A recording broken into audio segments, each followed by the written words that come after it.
Hard. Hold on, I don't even want to. That joint's hard. I don't even want to interrupt my man singing too. Who is that? That's Samuel Christian. Oh, Samuel Christian. You know, Dungeon family member. Yeah. Where did we begin with that? Let me ask you this. You said Ray had the track already, right? Yeah. So he had the beat, or did he have the hook, or did the hook just have a hook? He had the beat and the hook already on it. For real. Like I had to really when we've been going over there, they was making stuff from scratch. And I had kind of snuck over on my own one day and try to speed up the process a little bit, trying to get a beat CD. And me and Ray just sat out there on his porch. We just just chatting for like a couple hours, just about a little bit of everything, a couple blunts in the air, just good music, just respect, And he gave me the CDs to ride with. He's like, check these out and see what y'all can come up with. I had, he said this is my I forgot what he called it, whatever CD. He had these CDs with names on them. But that's the only CD he gave me, because they normally don't give out CDs. They actually want to make stuff from scratch and fill it. So that was kind of everything was going. But just one day he gave me that CD, and we burned through about 20 records that we just listened to, and all of them were dope. But that was the one that really stood out to me. It was like, yo, we need to do this one. And we was on the way back from somewhere. The guys we was all like, we was right around Chattanooga. And we just started writing as soon as we got to the studio that day. That's where we was going. Came up with it quick. We got to break up some. No, but you know what? But seriously, as a woman, that I don't mind. Like, okay, we can break up that way because you're just telling me, hey, but that was a good breakup song. And done with dignity. Bitch, you just like we ain't got that. We ain't gotta, you ain't gotta burn our clothes, and we ain't gonna hit you. And I did some things, and you did some things, and you cute, and I'm still a fly guy. Let's just go ahead and part ways now while we still got our lives to do something else. And let's be friends. If we can't be lovers, let's just be friends. Sometimes relationships they work out, but sometimes they don't because we're not compatible. And that's all we see. And it don't make you a bad person. Neither person got to be a bad person. It's just probably bad for each other, and you got to be honest about that. Be honest with yourself. You owe that to yourself. And that's what I kind of felt like writing this song. Should explain that. And if you ain't got the heart to say you don't want to be with it, just leave that song. That CD right there. Go to email the record. You know what I'm saying? Hey, it's over. Listen to this. What I think between you and I is the second verse, and I holler. So it's whatever. Give her a nice, pretty cake. Get out of there, but you can't get cake. No, it's all good. We're trying to have fun with it. From the beginning, y'all have had songs that are just like real soulful and real powerful on the hooks. From the Anthony Hamilton joint on the hook, y'all had Jazzy Faye on the hook. Who would be your dream hook to have, like, as of right now, on the Nappy Roots hook? Why they think who can you hear? I don't know, but I will tell them this. So y'all know I just fucking word, right? And well, if you didn't know, I just fucking word. Shut up. So hey, let me know the last time. But when I hit that stage, it's on. Yeah. So but I have a lot of pieces, and I do have this piece called Sick and Tired, and it was so funny because I was like a lot of the poems were in like I was able to write them, listen to certain songs, and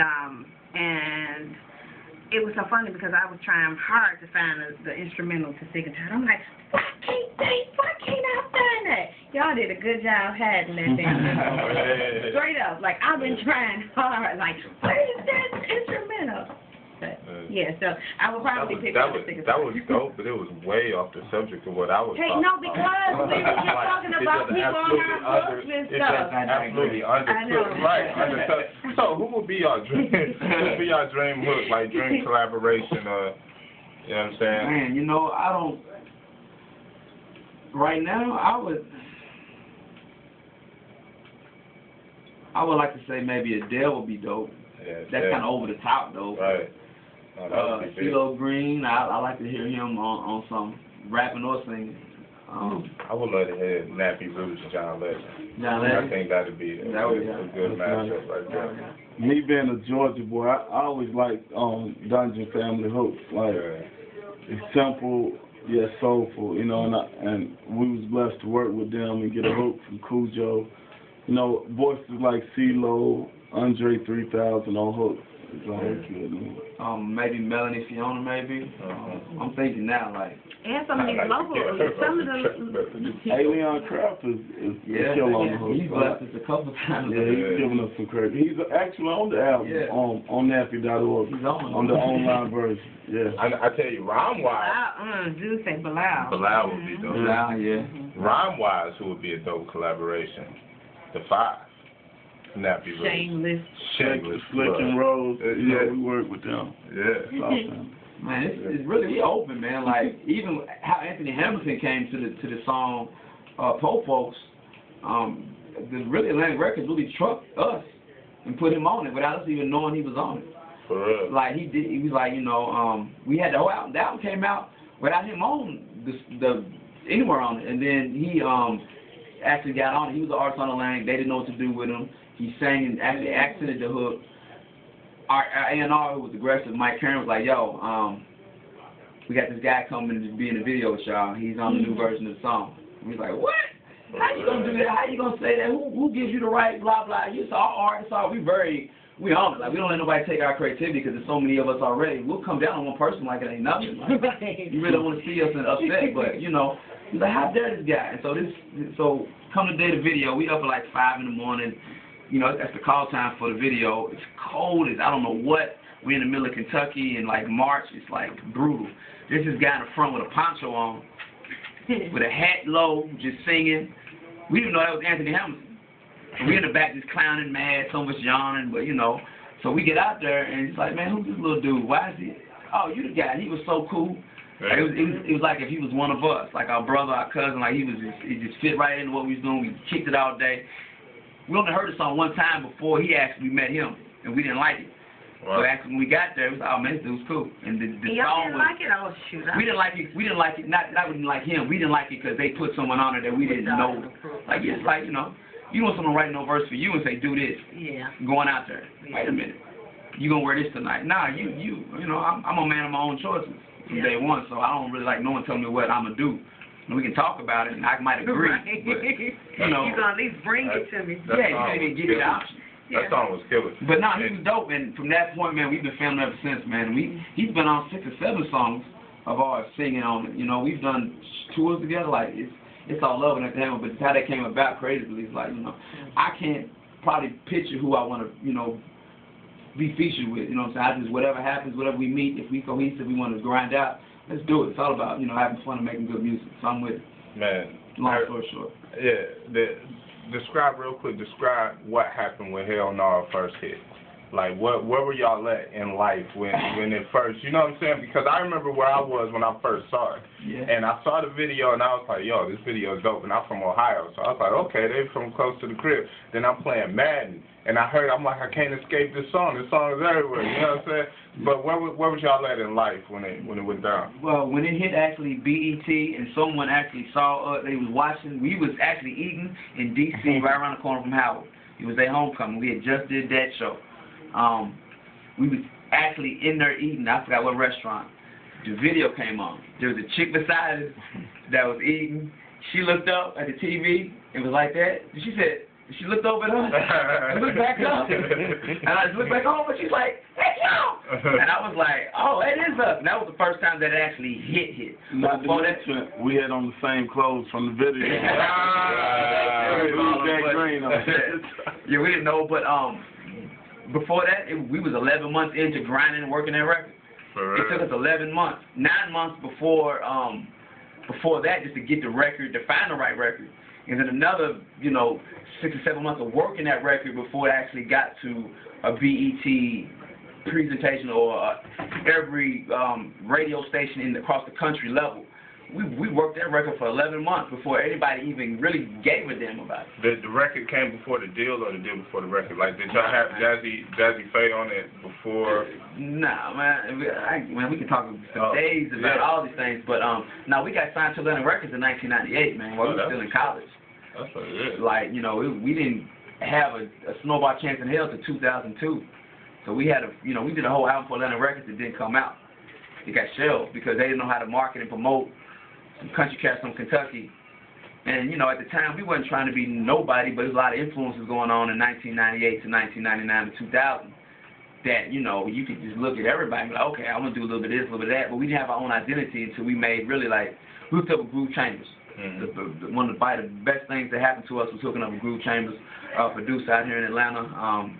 He actually is a big staple in Tree Sound right now still. You know, you can go to Tree Sound right now, Holly Groove, and he's right there in his studio making hits and whatever and whatnot. But it wasn't until we hooked up with Groove Chambers that he helped us create and craft who we really were supposed to be, which is just, you know, some country boys from Kentucky, man, just cool, living life, having fun, you know, watermelon chicken and grits, like whatever, like, you know. And we just took it and just amped it up from what people always perceived what people from Kentucky were already was going to do. So we just used that as our marketing tactic to really, okay, yeah, we really are, we country, but we gonna ham it up a couple notches and ride on the tractor for a UNC straw, and you know, we really not like that. But there's some country parts of Kentucky that are beautiful, like it's just great, it's good people, down home, everybody eats good, they, you know, they give you the shirt off their back, and that's kind of what we came from, and that's kind of our principles and values. So we were good with Groove. That's what started All Now. Groove was the one who made All Now, was originally on the hook. And then Mike Karen, I was like, yo, we need to add some star power. And we always knew that Jazzy Faye really was, you know, a ghetto pass. We came to Atlanta many times in college trying to hook up with Jazzy Faye. Either he was too busy or the guy we said he could meet him was just, you know, full of it. Whatever, we may make 4 or 5 counter trips down here to meet Jazzy. But it wasn't until we made All Now that Jazzy showed up to the studio in Tree Sound and actually laid the hook down. And that also was a big turning point in our career because that gave us a ghetto pass into Atlanta. Without that, we probably wouldn't be able to get into Atlanta if it wasn't for Jazzy Faye. That's what's up. That was back in that was 2001. So 2002 was when it actually hit. We had the record in 2001. That summer 2000, that fall of 2001, we had the record. It didn't hit until the fall of 2002. And the brilliance of that was like right in the bling bling era of the cash money and everything like that. So to have something that refreshing come out and that different, you know what I'm saying? Looking back, it was very powerful. We didn't know then because, you know, we're the core. We was the inside looking out. But looking back on it 10 years later, it's like, man, like you said, the cash money era, the bling, that was prime time. Right. Prime time, you know, balling and making it rain and, you know, bling bling. That was the word. You know, all that was created at the same time we come out and didn't have no jewelry on. You know, have no cars, no Bentleys, no Louis, no Gucci, no Prada, no Maybach, no, you know, no Benz. We had a Cadillac in that video. It was actually my dude Clutches in the group. That was his Cadillac. You know, me and Big V cleaned out that barn in All Now video. They paid us $50. So he's like, I'll do it. I needed that 50. You know what I mean? And we cleaned up the barn for All Now and little things like that. I look back on, I was like, man, I'm glad I had the drive to do it then. Because a lot of people I see now don't really have that drive. That thing's supposed to come to them. And it didn't come to us no way, shape, form, fashion, easy. We didn't have nobody to stand up under and say, that's our big brother. Like even now, 10 years later, we just now hooking up with Dungeon Family. You know what I'm saying? But the Dungeon Family was already a family before that. They had 4 or 5 groups by the time we had a chance to come out. And for them to actually have opportunity to respect us now, because back then we was like competition. Every time you heard that we sound like Outkast or Goody Mob, or this guy sound like Outkast, or they remind me of Goody Mob, or the Soulful Sound, or the Down South, you know. We was on their backs for real, like trying to be like, yeah, this is something that inspired us, but this is our version of it. You know what I'm saying? We're not trying to be nobody. We're just trying to be us, making just good music, because that was what inspired me to rap, was listening to Goody Mob, Soul Food, like, man. Keep it helping the fried chicken. The whole album was like, that was my brokest level in college. Like, yo, these guys are talking about the stuff I'm going through right now, and it's cool. Like, I like that. Right. And that makes me like, okay, I can do it.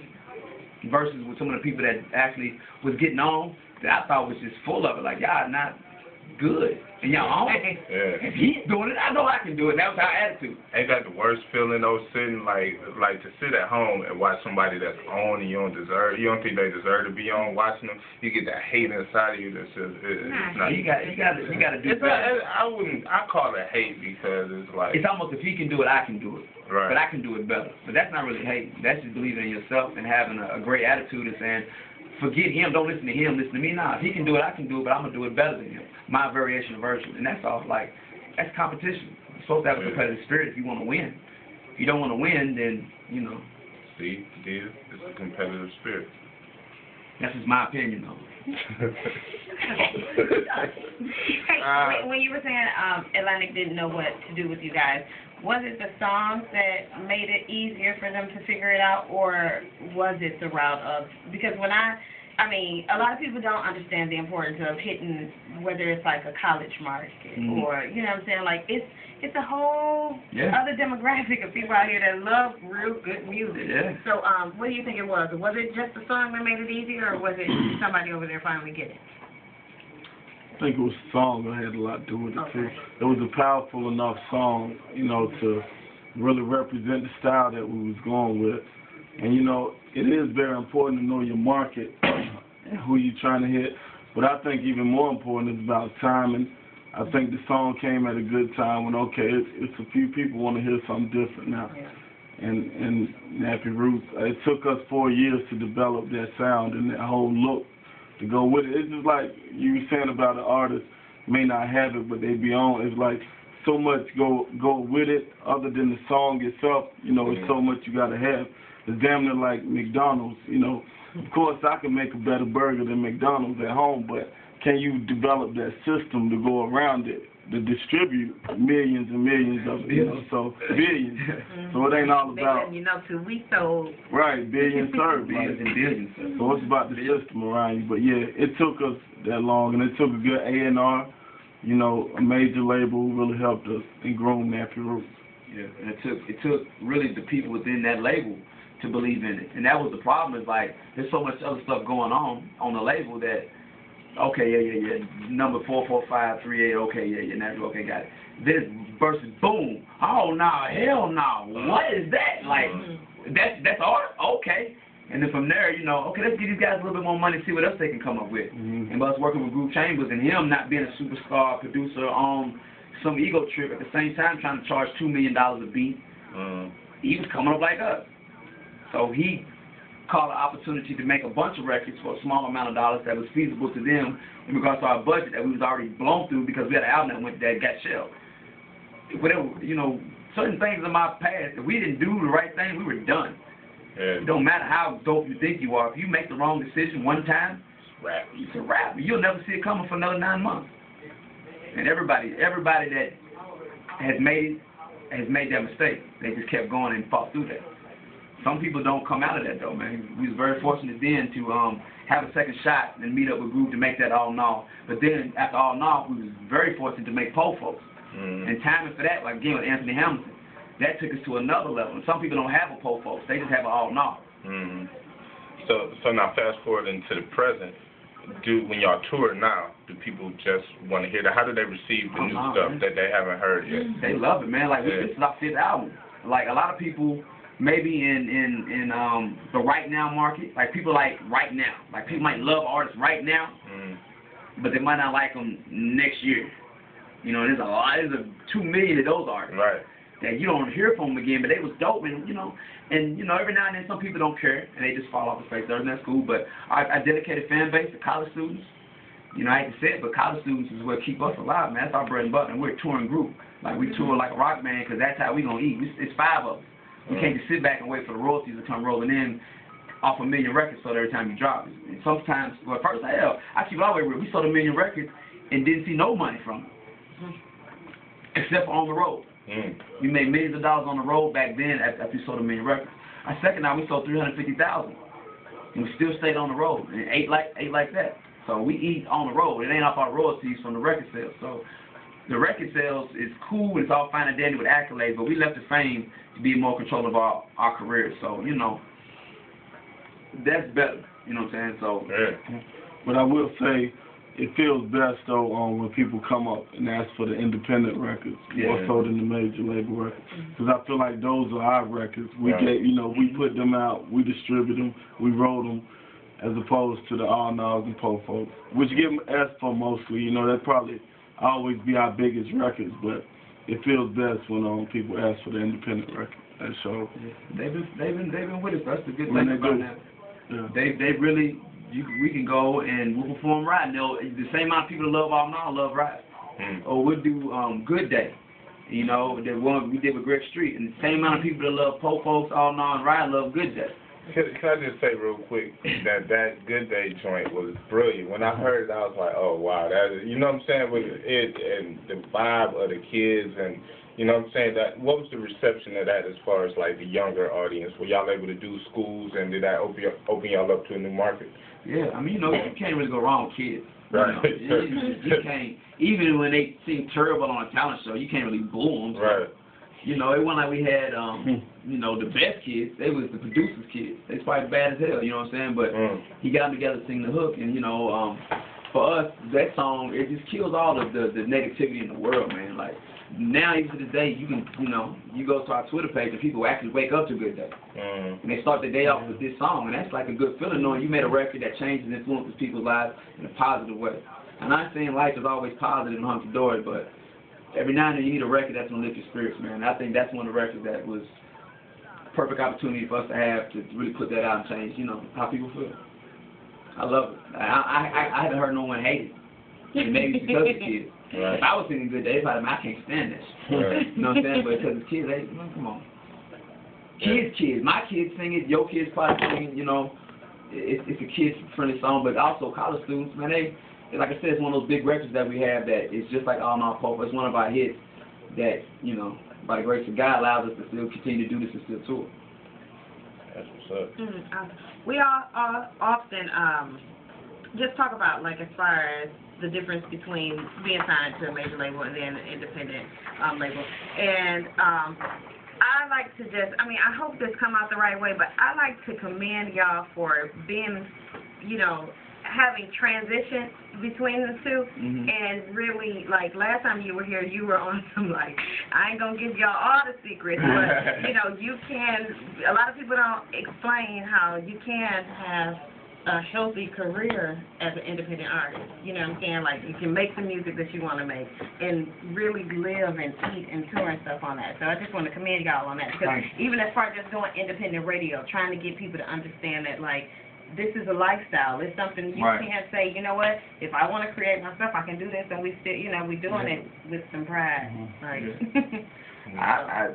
yeah, it's difficult as it is sometimes. It's very rewarding most of the time. Yeah. Like, you know, you're self-employed, so you got to get up and grind, you know.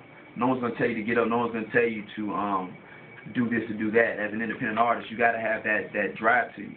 On a major label, you know, a lot of stuff is handed to you. We got your wardrobe. We got your publicity already. We got your interview set up. We got your, you know, we already bought you 100,000 spins for the year. We already got you number 6 on 106 in Park, or number 3. We already took care of that already. You know, and that's what makes you famous. But it doesn't really make you very financially straight, you know, because it puts you in a hole, because all that stuff costs money. As an independent artist, you got to be in control of that.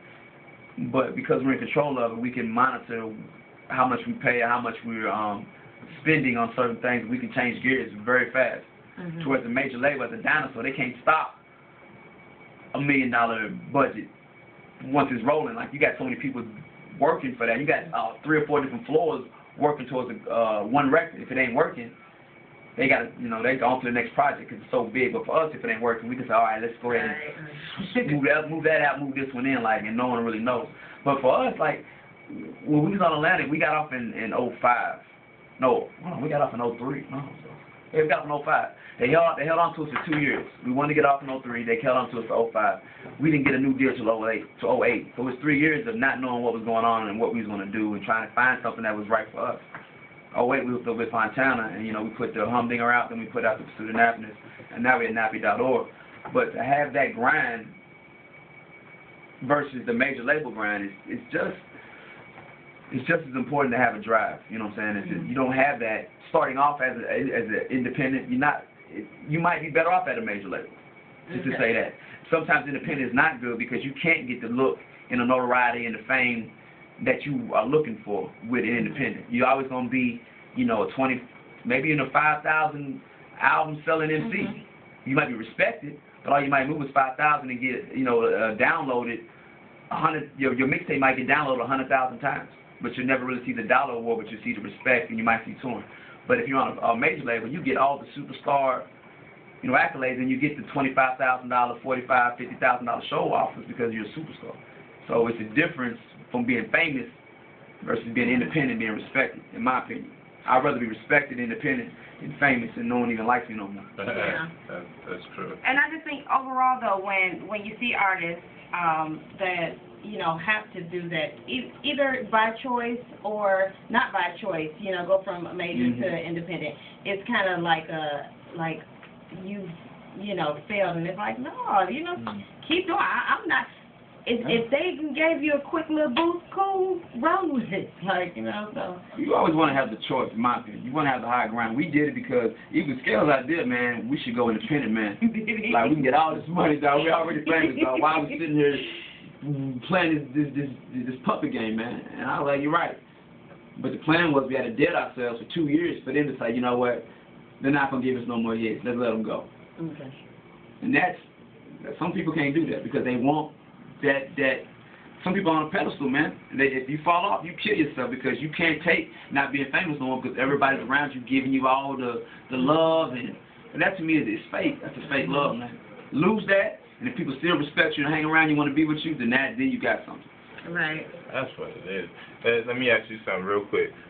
Out of all your hits, all y'all hits, y'all have a favorite verse, like your independent verse, Skinny or Fish Scales, that from any one of y'all songs?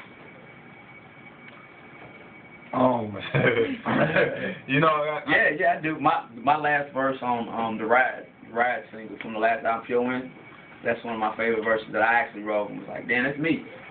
Sometimes when I write my verses in rap, I don't really hear myself back.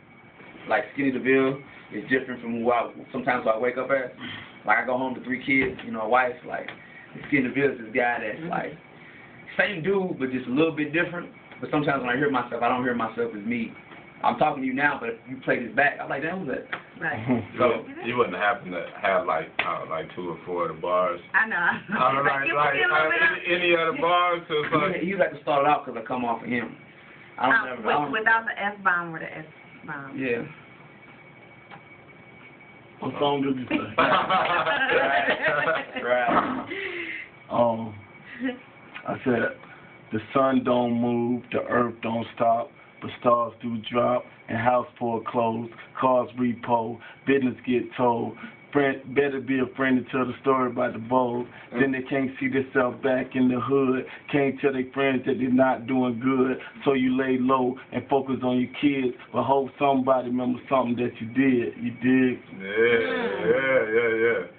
I don't remember what I said. That's the problem, man. That's what it is. So y'all write like together. You said he came off of you. Do y'all sit down and like, yo, I'm gonna end the verse with your dig? Do you come in like? We don't even. It's crazy how we write in Nappy Roots because we don't even really know what the next person is writing. Right. He just like we hear the beat. If that ain't the beat, we go to the next one. But like we work out a lot of records together. Me and Scales, because that's kind of what we just vibe on the same beats. But like I said, and I listen to it. He'll make me like it or something like that. And then we just go off on our corner and write. It takes about an hour, maybe an hour and a half, maybe. Yeah. Just to make it really, really right. And he might get in first, I might get in first, but it might also be a tie. Well, yeah. And he'll rap and I'm like dancing. And I'll say mine, it actually matches to where we ain't gotta, it's just, we don't even have to ask no more what you're writing about. We kind of know what the beat is and how we're gonna come with it. We was talking about Big Rec during the break.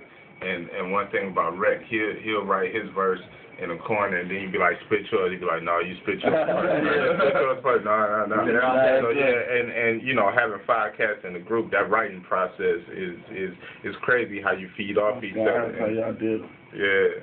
Some guys are faster than others. Some guys are slower. So it's kind of like, you know, you can tell who pretty much is gonna come in and just be the first guy in the booth. But the first guy in the booth ain't necessarily gonna be the first guy on the song. So, you know, everybody lay their verse, and maybe only 3 of the verses make sense. So we cut 2. Quick, like it don't make sense. Get out of But is the ego involved? Is it like, hey man, Kenny, that verse wasn't as tight as your other joints? You know what I'm saying? Yeah, your feelings get hurt around us quick. Like, nah, that ain't it, bro. Get on out of there. You be in there 10 minutes after you're supposed to be. Get on out of there. I got it. Don't worry about it. You sit down mad, arms folded like he's got caught out the game. Like, man, let me see what you got. And he be right. Like, all right, you right. I'm going to sit this one out. You know, and that happens all the time. There's 5 people. Really, it's only 316. Right. For real. So it's always been competitive with us, even in college. Like, in college, it was 6 of us. And it was, my first song was 48 bars with no hook. We was writing long verses. Like, and once we really got to the Atlantic thing, we was like, okay, this is too long. You can't have no 8-minute song, man. That's a tough thing. Formatting it is tough. Everybody on the You gotta rap. humble yourself, though. You gotta know, okay, this is for the better of the group and for the betterment of the whole movement that we're trying to do. And you gotta really take yourself out of it as far as personally. And this is for the team. So this is a team. It's an organization. It's a movement. It's a lifestyle. It's a belief. It's all of that. So that's kind of how it is. And that's what was cool with working with Organized Noise. Like, they was kind of like big brothers in the studio, or like older cousins to us, and we never had that really since we went independent. Somebody telling us, nah, you should spit it like this, or nah, I'm gonna cut your verse. Besides us talking to each other, we all feel we're on the same level. But to have somebody over your shoulders was a nice challenge. To have Organized Noise over your shoulders. Rico Wade and Ray Murray, that's big time cats who done made hit records and sold 10 millions of records, with Outkast and Good and Mob. So Waterfalls with GLC, like they if you go into the dungeon, you go into Ray's house, his whole wall is filled with number platinum plaques all the way from left to right, top to bottom. He's like, alright, I got like 4 plaques. He got like 20. Mm-hmm. You got 5 plaques? Yeah. You said we got 5 dogs. That's correct. Yeah. You're right. Okay. But now that is like the insurance that all right. If they co-sign you, come on, man. Like you can go sleep at night knowing you gave your all, they liked it, and it's a good record. Mm-hmm. It's definitely reassuring that you're going down the right path. I know it's probably the easiest thing to say, like, okay, just go buy the records. But what can the people do to make sure that this project is a success? Yeah. It already is a success. Okay. Like, we come out not so what on... can we continue doing? Yeah. We come out not owing anybody, so from CD1, we making money. So. Okay. I feel like this is our best work, and I just want people to hear it, just give it an ear. And that's my thing. I just really want people to hear it, and from there it's whatever. I don't mind what you do to it, but I just want people to hear it because we put our all into it. And I think it's a great combination with Organized Noise and Nappy Roots. You got a different sound in 2011, and I think you can appreciate it. Yeah. I have to ask people to tell somebody for real. Just the word of mouth is the best form of promotion, man. Like, if you hear it and you like it, pass it down, because it's a good, to me, it's a good album. It'll help you out. If you don't like steak, we got potatoes. If you don't like potatoes, we got salad. If you don't like salad, we got yams. You don't like yams, we got Jello. You don't like Jello, we got Pop-Tarts and Hershey Kisses. It's something on it for everybody, and it's a buffet of just thought-provoking. It is not overly political. It ain't overly street. It ain't overly positive. It's just straight up how everybody's living their life right now, and you can relate to something, man. Everybody's not doing good. Mm-hmm. Everybody's not, balling out of this world. We've never been a group that kind of throwing success in your face, like, hi, look what I got. We've never been that, but there's some things on here that can make you get up and go out there and do something with your day. Like, you can get up and put on Easy Money, and you can clean your house to that record, man. You can go and put on P. Rose and go vote. It makes you, it's a politically charged. We was talking about that out there in the live before we came in, with politics. Like, listen to P. Rose, and we saying some of the same things that ain't right, but it rhymes. Right. So, it's something for everybody on this album. If you just give it a chance, like you should with anything, anybody that's coming at you respect, give them a chance instead of legally downloading it. Right. That's the main thing that kills us as Nappy Roots, is we get illegally downloaded so much. Yeah. This independent stuff is when we put our money in it. Like, this is our money. This is our time, our bag, versus someone else's who sits up in a corporate office and don't even care. Like, I see about the first 2 albums. But this is our blood, sweat, and tears on these independent projects. What means the most to us is these 3, because we chose to get off of that fame to have more control. So to me, what will make it more successful, people wouldn't illegally download ours, but anybody for that matter. Because that's what's killing the hip-hop game is all the illegal downloads. Really no other genre has that problem. Right. Country music don't have that problem, man. You don't see Adele's joint getting, what I'm saying? Nah, she ain't all over, there's a certain, it's going to happen, but not to the massive amounts that we have in hip hop. And we do it to ourselves. We give away free mixtapes all the time. Yeah. And we condition to get free music. I feel like somebody's on the verge to finding a way to combat that. Somebody is right on the verge. Watch the throne. Kanye West and Jay-Z, they just did it. They just changed the way you even hear it. Like, they didn't give it to the mom and pops, which was kind of messed up.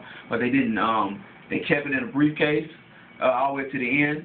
They changed the release date. They manufactured it way before they even set a release date, so they had them secured. Like, a lot of things they did to secure that album before anybody could legally download it. Now it's out, but before that, you know, they did some things that changed. It can revolutionize the game. But the crazy thing about the usual $14.99 disc, now you got to throw a T-shirt in it. You got to throw a gold coin so somebody can win a free date to the movies. You know what I'm saying? You got to add all these extra bells and whistles just to get a product out. I think the key is going to be a different price point. Yeah, you're gonna have to lower price. I think, you know what I'm saying? I think if some of the unnamed big corporations started putting on their shelf, you know, lower price point, people will gobble them up more than download it. You know what I'm saying? I think the days of going into a store and buying a $16.99 disc is over. It's been gone. Those are gone. But check it though, like what we talk about in the van when we travel a lot is like what Apple did with iTunes revolutionized the game wholeheartedly. Like, it changed the way you get music because you don't have to go to the store to get music. Right. iTunes done that. When Wild My Chili Grits came out, I got for my birthday, I got an iPod this big. It was this big. It was. You can't see, he's holding a big box. Nice and elegant forks. It looked like it was built on DOS. There was no color, nothing. The turn wheel, and there wasn't no iTunes store. You couldn't really buy music on iTunes. You could just put music on an iPod. But that was in 2001, 2002. Look how far we've came with Apple. And they changed the game to where you can buy music on an iPhone, and you don't have to worry about legal download. You don't have to legally download anything if you have the right technology in front of you to do it. Like, you get the PDF for the lyrics. And yeah, you get all that. It's very easy. It's better than buying CDs now. Like, what we have to all, as a generation, understand that that's killing the artistry. Really, is sucking the artistry out of the music. Is people ain't gonna put their all into it if they ain't gonna get their return on investment. But the technology that we have now can prevent people from actually illegally downloading if you just embrace it instead of saying, "Nah, I ain't with that. I ain't gonna down. I ain't gonna go. I don't have that." Okay, then keep buying a mixtape and keep getting one song at a time when people are really putting out real albums. Yeah. That's cool, but you really shorten yourself because a lot of good music out there that can change your life if you really just, you know, opened your mind up and actually invested in it. Yeah. Well, you're right.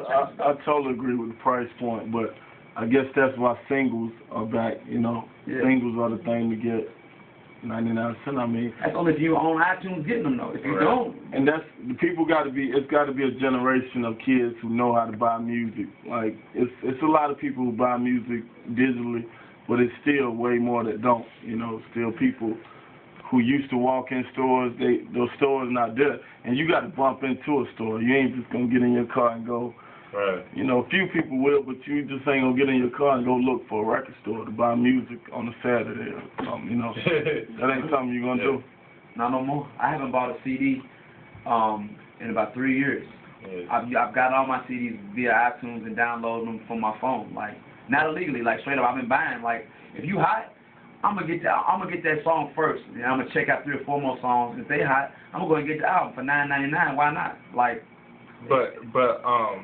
like artist to artist, you just dropped a project straight digital. Would you actually make physical CDs at this point?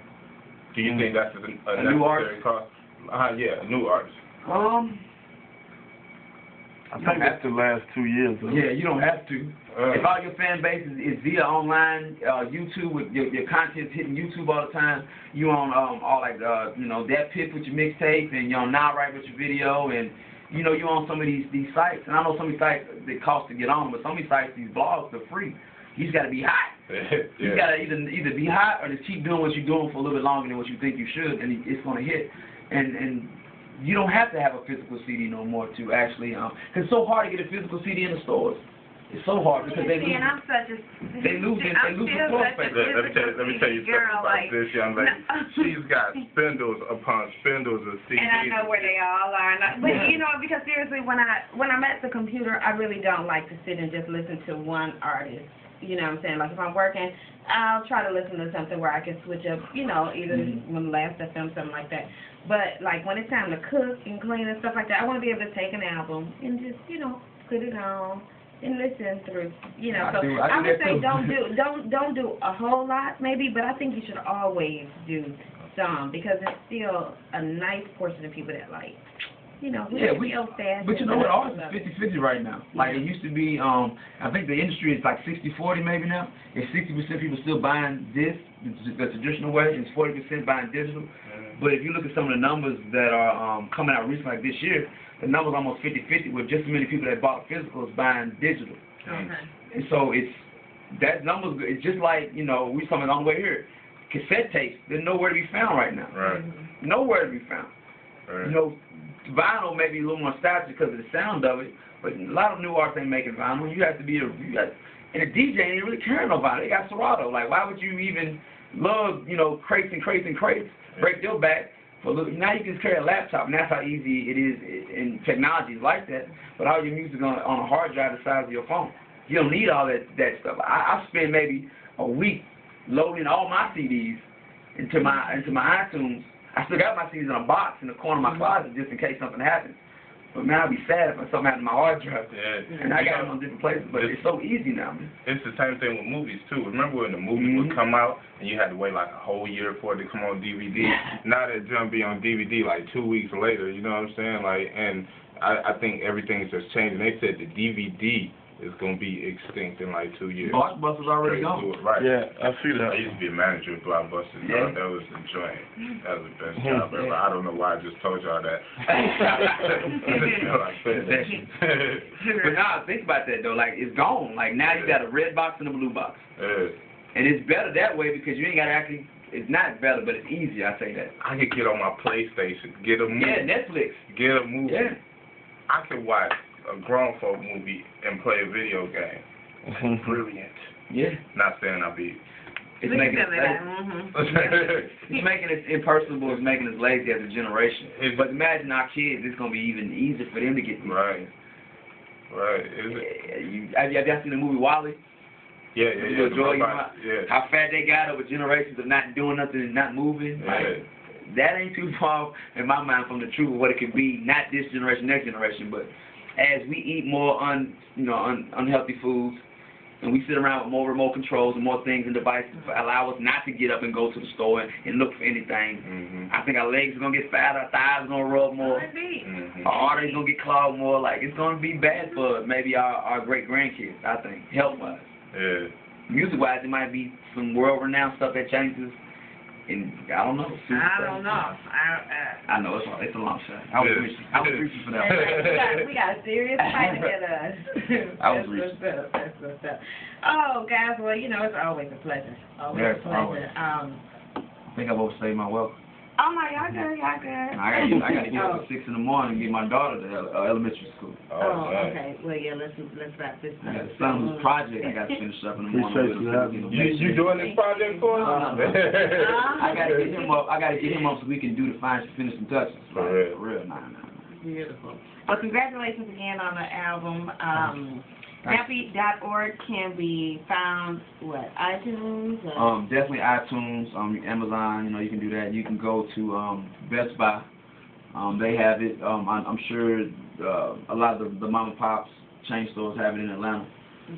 If you want it, you can get it at our shows. We're on tour right now, all over the country. We just, like I said, I think we put like 175 on the dates this year. We got another 15 to 20 more to go this year.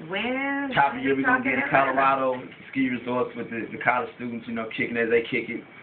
They got this real crazy thing in Colorado where a lot of students from all over the country, not us, of course, but, you know, the other ones, they kick it hard like in spring break. The first 2 weeks of January, they hit all the ski resorts and they just party. Down slopes with liquor, and they got big concerts at night. So we got a 2-week tour we're doing at all the ski resorts in Colorado this year. So I'm looking forward to that. That's crazy. So, but yeah, you can get our music on the road with us. We got a nice little merch table, shirts and hats and the trucker hats and whatnot. So hit us up online, man. We anywhere you want to be. Google us. It ain't hard. Any Atlanta dates? Yeah. We just did one Labor Day weekend at Smith's Old Bar. Oh, okay. And I don't know when the next time we're gonna be back actually in Atlanta. I don't see nothing this year. But, me and Scales live here, man, so we hang out. So we known to do some impromptu stuff on the 40 acres. We just hang out. We love to get down anytime we're here. But we got a couple more dates. We're kind of out every weekend now till Christmas. So I can't say we'll be back performing not this year. Okay. But we're putting together this huge fundraiser for wrfg, so we're going to have to call y'all. Yeah, when? Yes. Well, we have a little small we're doing on the 19th. So that's this month. But we're planning it still, so we definitely love to call y'all and y'all come on out. Cool. You know how to find us. All right. My man Fish Scales right here always gets me up here. Thank y'all so much for coming on through.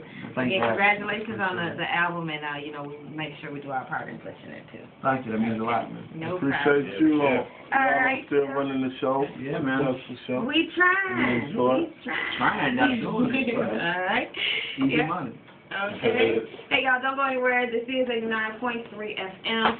Skinny, Fish Scales, Nappy Roots in the building with us tonight. Got some more family in the house. We're going to holler in just a few, so keep it locked right here. 404-523-8989 is the phone number. When we come back, Zoo, I got to holler at you, homie. Man, I'm going to sleep.